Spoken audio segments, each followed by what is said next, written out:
How much is liability insurance for a wedding? With the continued growth in the cost of weddings in the UK, it is not surprising to see the wedding insurance industry becoming increasingly competitive. There are now more companies offering wedding insurance than ever before, and each company is often offering a whole range of different policies, up to 12 different types of policy in at least one case. This means that not only is it more important than ever to think seriously about wedding insurance, but also to think carefully about what you really need and what you don't.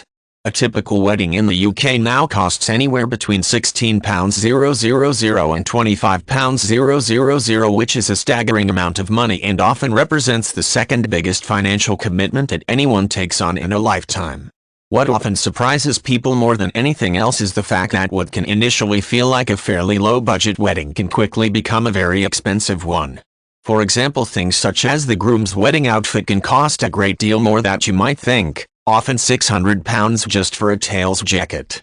The whole suit might well cost as much as £1,000. The venue is clearly going to be expensive, but today even the marquee can cost several £1,000s to hire, and when you start to add in other costs that are easily overlooked, such as buttonholes, complimentary drinks and the DJ, you can very quickly start to see a reasonable budget looking like the gross national product of a small European country. For example, if you're planning on offering a complimentary glass of champagne for everyone for the toast, you could well be looking at £500.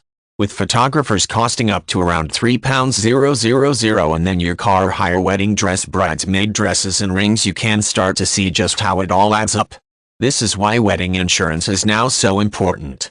You wouldn't buy a house without having some kind of insurance in place. In fact, in the UK you're not even able to get a mortgage for a property unless you have decent cover. The same is true when you buy a car, as you're legally obliged to have cover. Yet although these two major purchases require you to take out some form of cover, no one requires you to take out wedding insurance, despite the cost of your wedding being more than most people ever pay for a car, and in some cases about the same as it costs to buy a small starter home in some parts of the country. This seems an astonishing situation, and one that needs addressing. For couples to risk around £20,000 with no protection seems madness, yet every year a staggering number of couples do just that, and often simply because no one has thought to recommend that they do take out wedding insurance.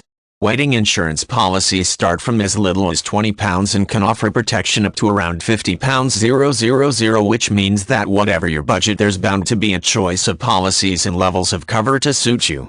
But it will mean that you'll have to plan out how much you're willing to spend in your rough budget so that you make sure you take out enough wedding insurance cover without paying for more than you need.